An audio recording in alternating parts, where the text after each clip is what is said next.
लौकी, तोरई, कद्दू, करेला इत्यादि जो सब्जियां किसान भाई उगाना चाहते हैं उनके लिए यह वीडियो काफ़ी इम्पोर्टेंट है।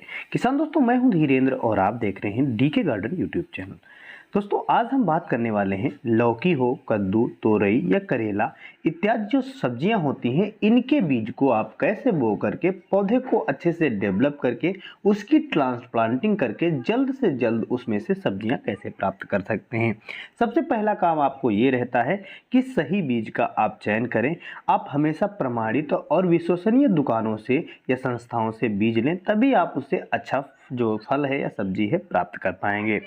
किसान दोस्तों, मैं आपको बता दूं, कई सारे किसान भाइयों को ये जानकारी नहीं होती है कि बीज को कैसे बोया जाए और कैसे उसकी डेवलप की जाए, कैसे उसको कीट फंगस से बचाया जाए और शुरुआती अवस्था में उसको किस मात्रा में और कैसी आपको उर्वरक देनी चाहिए। अगर ये सारी गलतियां करते हैं तो बीज आप कितना भी महंगा क्यों ना लें, अच्छी सब्जियां आप प्राप्त नहीं कर पाएंगे, क्योंकि उसके पौधे को डेवलप करने के लिए आपको कुछ विशेष जानकारी होनी चाहिए जो मैं आज आपको बताने वाला हूं।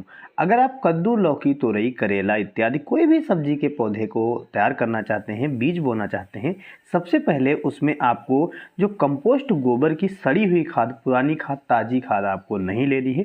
पुरानी सड़ी हुई ठंडी खाद होनी चाहिए। ऐसा नहीं है कि ताज़ी गर्म खाद है उसको आप मिला लेते हैं, ये आपको गलती कभी भी नहीं करनी है। करीब आपको 30% और 70% आपको मिट्टी रखनी है। मिट्टी अच्छी रखनी है। जिस खेत में आप इसको ट्रांसप्लांटिंग करना चाहते हैं उस खेत की भी आप मिट्टी ले सकते हैं और उसमें आपको 30% कंपोस्ट गोबर की खाद ले लेनी है। इसके बाद जो आपने बीजों को चयनित किया है उनको ले लेना है। ये चीज़ ध्यान रखें, अगर आपने बीज ऐसा लिया है जो कि शोधित नहीं है तो उसको शोधित करना भी काफ़ी ज़रूरी रहता है। नॉर्मली तौर पर कार्बेंडाजिम मैंकोजेब का जो मिश्रण आता है उसको ले लें और बीजों को हल्का नम रखने के बाद उस मिश्रण में इसको मिला दें, ताकि जो बीज हैं इन पे अच्छी लेयर चढ़ जाए। कई सारे किसान भाई ये गलती करते हैं कि बीजों को ऐसे ही मार्केट से ला करके बुआई कर देते हैं, जिससे भविष्य में उनके पौधे को कई सारी फंगस की जो बीमारियां होती हैं उनसे सामना करना पड़ता है, या फिर जो उनका बीज है वो अंकुरित होने से भी पहले ही खत्म हो जाता है। तो ये चीज़ आपको ध्यान रखनी है। किसान भाई इन बीजों को सीड ट्रे या फिर डिस्पोजल ग्लास की मदद से बुआई कर सकते हैं। डिस्पोजल ग्लास अगर आप ले रहे हैं तो निचला जो हिस्सा होता है उसमें आपको छेद रखना है, ताकि जब हम इसकी सिंचाई करें, वाटरिंग करें, तो जो अतिरिक्त पानी है वो आसानी से निकल जाए।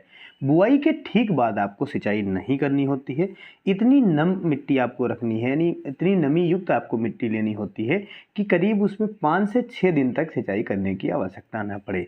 जब उसमें अंकुरण हल्का दिखाई देने लगे तो आप जो स्प्रे पंप होती है उसकी मदद से अगर सिंचाई करेंगे तो बेहतर रहता है। मिट्टी नहीं खुदती है और जो आपका बीज है वो बाहर नहीं निकलता है।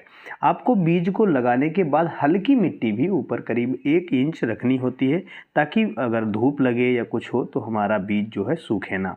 इसके बाद जब हमारे बीज का अंकुरण हो जाए तब उसमें हमें, अगर सीड ट्रे में इसको कर रखा है तो हमें डेली इसमें सिंचाई करनी होती है और स्प्रे पंप की सहायता से ही आप सिंचाई करें। अगर आपने इन बीजों को डिस्पोजल ग्लास में उगाया है तो आपको 3 से 4 दिन का वेट करना पड़ सकता है, अगर आप मार्च अप्रैल महीने में इसको उगा रहे हैं। इसके बाद जो पौधे अंकुरित हो जाएं, पौधों को कीटों से बचाने के लिए आप उपलों की राख ले सकते हैं, जो आपके यहाँ घर पे आसानी से मिल जाती है। इसमें आपको सेपरा डेस्ट या कोई भी जो कीटनाशक अच्छी सी पाउडर फॉर्म में आती है उसको सुबह के समय जब पौधों पर ओस पड़ी हो तब आपको डालना चाहिए। इन सभी चीज़ों को अगर आप ध्यान में रखेंगे तो आपका पौधा धीरे धीरे बड़ा होकर ट्रांसप्लांटिंग योग्य हो जाएगा, तब आप इसे ट्रांसप्लांट कर सकते हैं।